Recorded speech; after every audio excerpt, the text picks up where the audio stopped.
Hi, I'm Thomas Schwarz from Eberle. In this video I show you which trigger setting is the right one for your PQ box, so that the PQ box records what is important to you at the right moment. In addition to the permanent record data, which is continuously and gapless recorded over the entire measurement period, the PQ box can also record so-called fault records. They help me to better understand faults in the power grid, to identify and localize the causes of faults, and to capture certain moments in detail. These recorders do not run permanently, but are only triggered in certain moments. I can define when exactly the right moment is. WinPQ offers a wide range of trigger settings for this purpose. The PQ boxes are generally equipped with two different recorders, the half-cycle recorder and the oscilloscope recorder. The PQ Box 200 with transient measuring board has an additional transient recorder, and the PQ Box 300 a high-frequency recorder. The ripple control recorder is also available as an option. Each of these recorders has its own trigger settings. The half-cycle recorder captures half-cycle RMS values. I will show you what this is in the following example. By definition, the RMS value of a voltage is always calculated over an entire period. In the 50 Hz network, this is 20 milliseconds. Every 10 milliseconds, in other words, every half period, there is a zero crossing. The PQ box uses this to calculate a RMS value for the entire previous period. As it is generated every half cycle, it is called the half cycle RMS value, and it is the basis for all trigger parameters shown here. The values in percent always refer to the set nominal voltage, which I can define in the basic settings. All trigger conditions are treated like inputs of the Boolean operator OR, so the half-cycle recorder is triggered as soon as even one of the activated threshold values is violated. The lower thresholds are only triggered if the measured value passes through them from top to bottom. If I measure below my threshold right from the start, no triggering takes place at all. Only when it crosses the threshold line from top to bottom.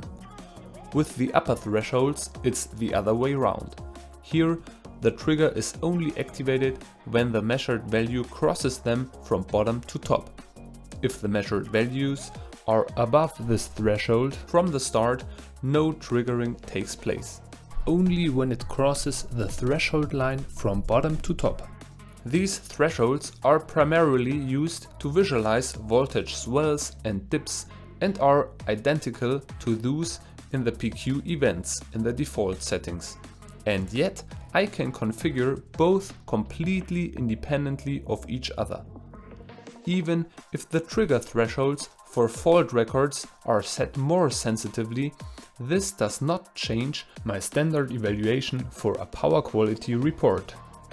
With the RMS value step, the PQ box compares two consecutive half-cycle RMS values. If the difference, whether upwards or downwards, is greater than the set value, the PQ box triggers. An example: the current drawn by a building fluctuates between 0 and 200 amps throughout the day. I do not know the base load here. However, I know that when a machine is switched on, approximately 100 amps flow in the first few seconds. I use this information and set the value to 25 amps. My PQ box triggers and records the switch on process. The phase step calculates the difference between two consecutive zero crossings in degrees and compares it with the previous difference. If the absolute deviation is greater than the set value, it is triggered.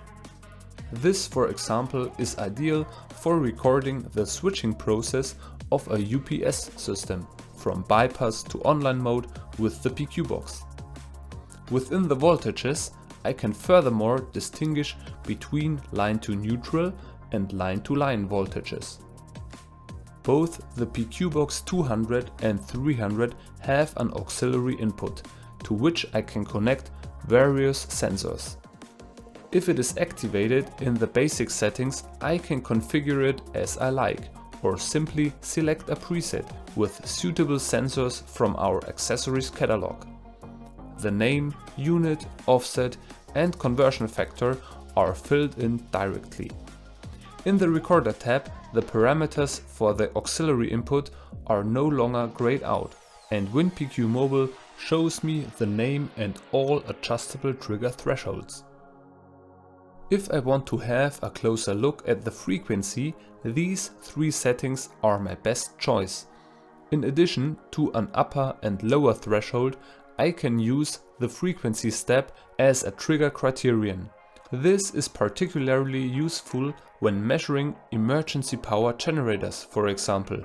The frequency of these often changes when large loads are switched on or off. If the automatic trigger field is activated, the PQBox automatically adjusts all trigger thresholds activated on this page if they are set too sensitively and therefore permanently exceeded. This prevents unnecessarily large amounts of data from being recorded. If the network fault that permanently violates a trigger threshold disappears again, the threshold is automatically reset to the previously set value. A little tip: I always switch off the automatic trigger function for short measurement tasks or tasks with deliberately selected trigger thresholds. However, if I want to record measurement data over a long period, for example more than 5 days, and I do not know the condition of the electrical environment, the automatic trigger function helps to ensure that the device memory is not already full after a short time if the threshold values are set too sensitively. There is more information about memory at the end of this video. The external trigger refers to the binary input of the PQBox 200 or 300. I can connect signals up to 250 volts AC or DC to the two 4mm safety sockets. Here is a practical example. Parts of a production system keep switching off for inexplicable reasons. I measure the voltage at the in-feed of the system and the binary signal in a part of the system which switches off due to the fault. This can be 230 volts AC in the drive section or 24 volts DC in a control system. The trigger thresholds of the binary input are fixed at a RMS value of greater than 20 volts for logic 1 and less than 12 volts for logic 0. I select the falling edge for the trigger because as soon as the system has a fault and the affected part of the system switches off, the levels drop to 0 volt and the binary input triggers a fault record. By default, the recording time of a fault record is set to 3 seconds with 1 second of pre-event time. I can increase the length to up to 10 minutes or 600 seconds. In this example, I am only interested in the time before the machine is switched off, so I also select the pre-event time of 600 seconds. And the PQBox records the entire 10 minutes before triggering and therefore before the system section is switched off. It would be different if I wanted to record the startup of a large motor. Then, for example, I trigger on a RMS value step in the current and select a slightly shorter pre-event time, because I am interested in what happens after the trigger event. All triggers are deactivated during the recording of a fault record. The hysteresis is used to prevent false triggering when the signal is close to the trigger threshold. For example, with a voltage dip to 90% of the nominal voltage and a hysteresis of 2%, the measurement signal must first rise to over 92% before the PQ box can trigger again. For current, the hysteresis is specified in amps. The oscilloscope recorder generates a snapshot of the current and voltage. In the measurement device configuration, in the Oscilloscope tab, I set the parameters under which this fault record is triggered. As with the half-cycle RMS value recorder, there are lower and upper trigger thresholds, RMS value step and phase step. These are also based on the half-cycle RMS value. There is also the envelope trigger. It is the fastest of its kind and ideal for detecting commutation notches, for example. How does it work?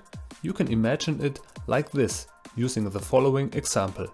If the envelope trigger is activated for L1, 2 and 3, the PQ box places an imaginary envelope around each individual voltage of the phases L1, L2 and L3. The distance to the ideal sine wave is also specified here in % of the nominal voltage and is set to 20% by default.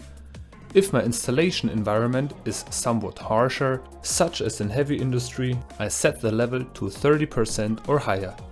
In very sensitive environments, on the other hand, I can reduce the level to 10% or leave it at the default setting. If even a single sampling point is outside this envelope, the PQ box triggers and generates a fault record. The recording time can be set up to 4000 milliseconds, and I can also freely select the pre-event time here.